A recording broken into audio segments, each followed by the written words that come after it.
Nossa República está de volta conversando hoje com o professor, doutor em Direito, Guilherme Carvalho. Guilherme, a gente está falando de um tema que é muito relevante para o país, que vem lutando ao longo do tempo contra a corrupção e, apesar de todo o esforço, ainda se verificam situações pontuais de corrupção, sobretudo envolvendo gestores públicos, né? Mas também envolvendo a propina de empresa, oferecimento de vantagem, enfim, uma série de situações que se repetem, né, desde em prefeituras até o nível federal. A gente viu agora, está acompanhando a CPI da Covid e vendo denúncias graves, informações graves de gente que, de alguma maneira, tentou levar vantagem de forma ilícita com a venda de vacinas, por exemplo. E o senhor defende pessoas que são, empresas principalmente, que são acusadas ou que são envolvidas em situações como essa. Aliás, é possível que empresas que não tenham nenhum tipo de envolvimento acabem sendo arrastadas num processo de improbidade por conta do gestor público? Veja só. Qual é a técnica utilizada pelo Ministério Público? É colocar no polo passivo de uma ação civil pública por atos de improbidade administrativa todas as pessoas que ele entende que participaram de um processo licitatório como um todo. Seja o gestor a autoridade máxima, seja o ordenador de despesas, se for a autoridade máxima, seja o sujeito que elabora o termo de referência, seja aquele que cota preços, e aí entra numa política de salve-se quem puder. Qual é o grande detalhe dessa CPI? Eu não gostaria de me estender tanto sobre o aspecto da CPI, porque a CPI é um aspecto muito mais político do que jurídico como um todo. No ano passado, e isso é importante que fique evidenciado para a opinião pública, né, houve de fato a compra de respiradores por 7 vezes o valor de um respirador do que possivelmente seria o preço de mercado. Mas esta permissão foi concedida pelo próprio legislador na Lei 13.979. A Lei 13.979 instituiu um regime transitório de contratação pública para combater a situação emergencial que fora criada pela pandemia. Então, esta lei de regime transitório, ela permitiu a contratação acima do valor de mercado, se é que existe um valor de mercado em tempos de pandemia. Ela permitiu contratação com empresas inidôneas, que inclusive é crime. Ela permitiu contratação com empresas ou com licitantes que não possuem habilitação jurídica, técnico, econômico, financeira.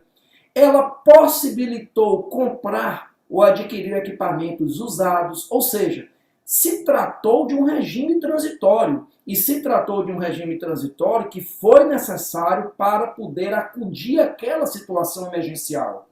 Mas, apesar de toda essa permissividade da lei, isso não dá licença, não autoriza a corrupção, como a gente está percebendo, que há uma forte possibilidade de ter ocorrido.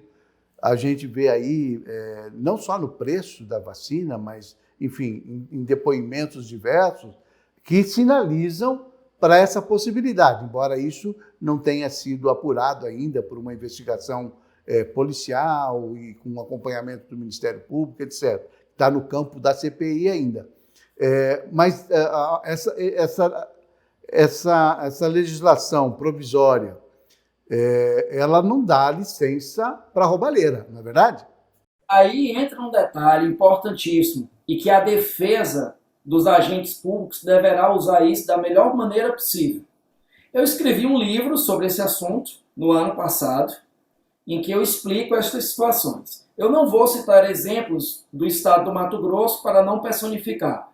Usemos o exemplo do sul do país, Londrina e Maringá, 2 grandes cidades. A lei permite comprar acima do preço de mercado. Imagine que havia uma empresa em Maringá vendendo um respirador por R$200 mil. Porém, esta empresa em Maringá era inidônea.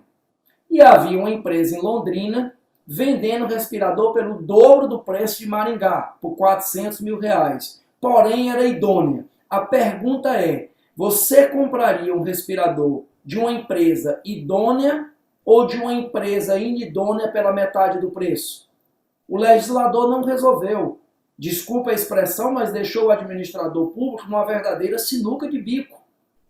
Por quê? Porque a lei permitiu comprar acima do preço de mercado e também permitiu comprar ou adquirir bens de empresas inidôneas. E aí, como é que você avalia numa situação dessa, doutor Guilherme?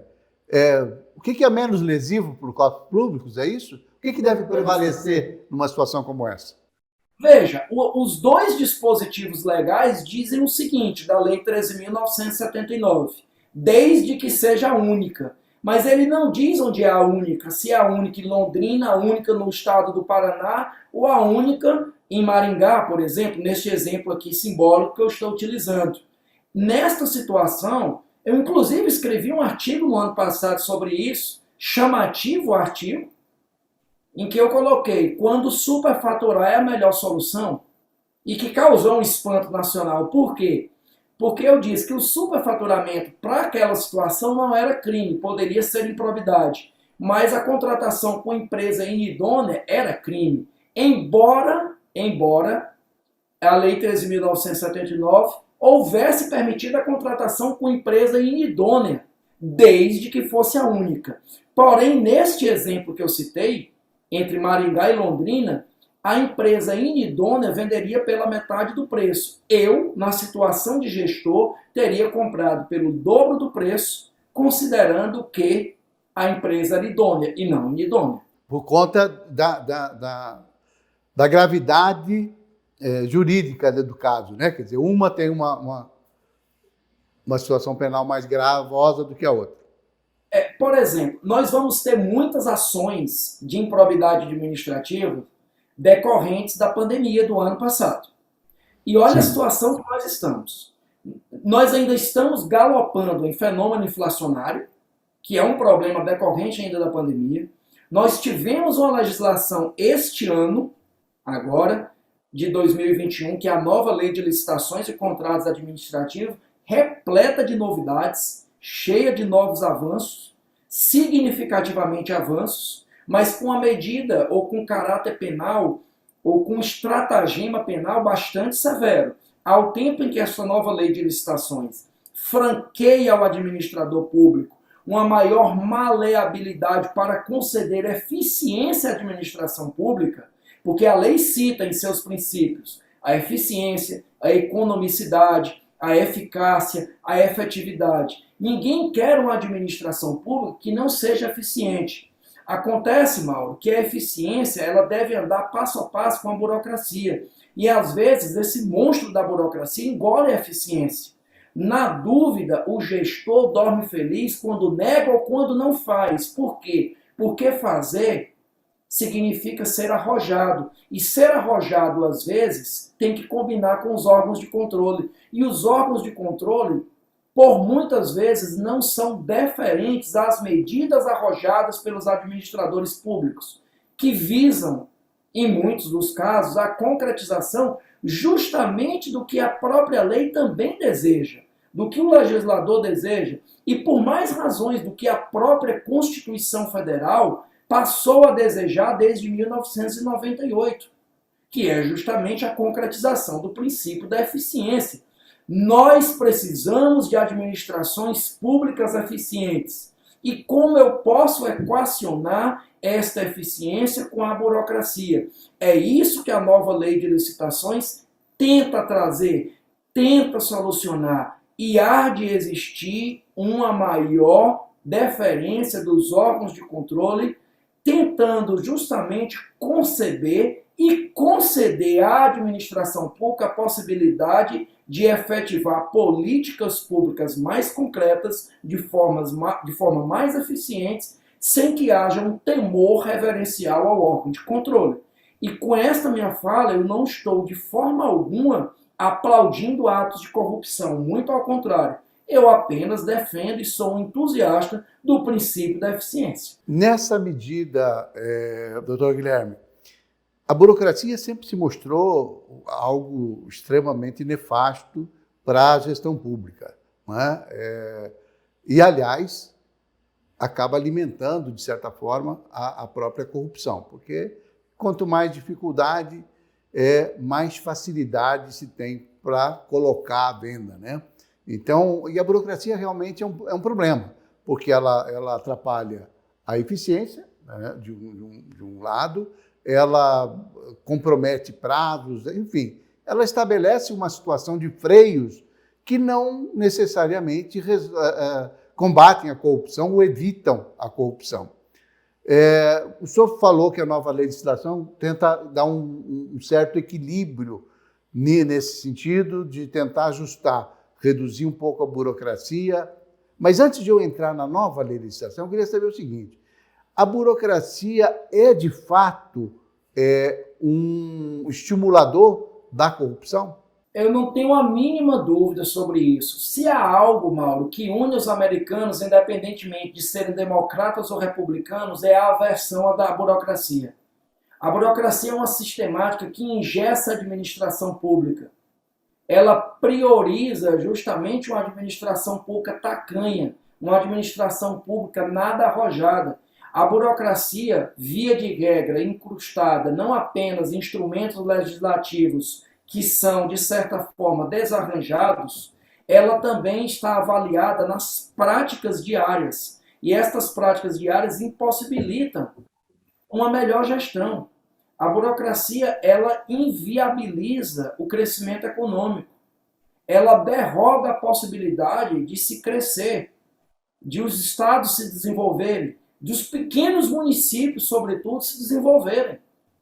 Porque não há um aparato técnico profissional em pequenos municípios. O Mato Grosso é um bom exemplo disso, eu tenho acompanhado, e aqui respondendo sua pergunta, eu tenho tido cada vez mais uma advocacia puxada pelo estado do Mato Grosso, que eu tenho ido substancialmente, visitado para minha grande alegria. Eu tenho notado que existem cidades, municípios do estado do Mato Grosso, que são verdadeiras potências e que, seja pelo cenário do agronegócio, seja pelo cenário da mineração, e que cada vez mais necessitam desenvolver esta área. O setor público precisa andar passo a passo com o setor privado. Tem que existir essa sintonia entre o público e o privado. Existem cidades no Mato Grosso que têm demandas para voos diários frequentes e que não têm suporte aeroportuário. Por quê? Porque não há uma regulação aérea, ou não foi possibilitada, ou porque simplesmente construir um aeroporto, conseguir uma liberação da Agência Nacional de Aviação Civil é complicado. Nestes casos em específicos, os americanos tendem a resolver de forma muito mais fácil. Os alemães resolvem de forma mais pragmática. E o brasileiro tem que ser puxado por estes bons exemplos. Essa cultura do carimbo, da papelada, da dificuldade, você tocou num assunto, ela impera realmente a máquina pública de acompanhar o setor privado, e Mato Grosso é realmente um grande exemplo disso. Você tem cidades com indústrias importantes, com uma produção agrícola extraordinária, portanto, com uma receita também substancial, mas que acabam demorando muito para realizar, para executar serviços públicos por conta do processo burocrático. E eu lhe pergunto, essa burocracia, esse excesso de normas, é um problema legislativo ou é mesmo uma cultura que se criou no país, que todo mundo, de alguma maneira, emite um decreto, um regulamento, enfim, cada autarquia tem um jeito, acaba alimentando coisas que não fazem o menor sentido, né? Sobretudo hoje, quando a gente tem uma tecnologia à disposição que nos permite muita velocidade em todos os processos. O próprio judiciário hoje já usa, né, o processo eletrônico com uma eficiência muito maior do que aquele processo físico. Mas eu queria que o senhor respondesse a isso daqui a pouquinho, logo depois dos comerciais.